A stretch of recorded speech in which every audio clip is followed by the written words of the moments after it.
मित्रांनो गंमत बघा तुम्ही, हे कार जी आहे मित्रांनो, कार तर राहणारच आहे. तुम्हाला कार मध्ये नवीन काय ते दाखव. हे फक्त दुबईमध्ये आता ते चालू आहे ना फ्लाइंग कार. हे बघा लेफ्ट राईट टर्न पण घेते. हो हो हो, हवेमध्ये टर्न घेते. डिलिव्हरी करणारे हे कार हवेमध्ये उडून लोकांना हवेमध्ये उडून इकडनं तिथं सोडणार आहे दुबईमध्ये. आता ह्याचा पुण्यामध्ये FM मध्ये ट्रायल चालू आहे. नंतर ना दुबईमध्ये जाऊन अशी डिलिव्हरी करणार. हवेमध्ये गेली, मग आता हे बघा परत लँड झाली.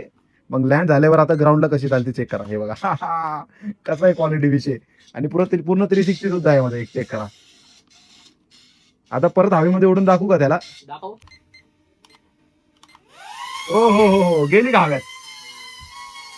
हे बघा गंमत बघा गंमत. आणि कंट्रोल बघा, मी रिमोट सोडून दिलाय, एकाच जागेवर स्टेबल राहणार आहे. एक नंबर क्वालिटी विषय. आणि परत ग्राउंडवर आली. अरे मित्रांनो मजा येते. असले काय आपल्या जमान्यामध्ये आपण जेव्हा लहान होते ना तेव्हा असले प्रोडक्ट नव्हते. आता म्हणजे काय काय यायला लागलं, म्हणजे हव्यात उडणारी गाडी आणि प्लस ग्राउंडला सुद्धा चालते. म्हणजे ड्रोन घेण्याची आवश्यकता नाहीये. यामध्ये तुमचे दोन्ही काम होतात. तुम्हाला म्हणजे RC रिमोट कार पण भेटतीये आणि हे बघा ड्रोन पण भेटतंय. हो हो हो हो हो मित्रांनो, हे बघा मित्रांनो हवेत उडणारी कार. आता जाऊ आपल्या वेबसाईटला supplier.in ला जाऊ आणि ग्रॅब करा 2500 रुपयाला. आणि कार आणि हे बघा remote RC car plus aeroplane दोन्ही राहणार यामध्ये.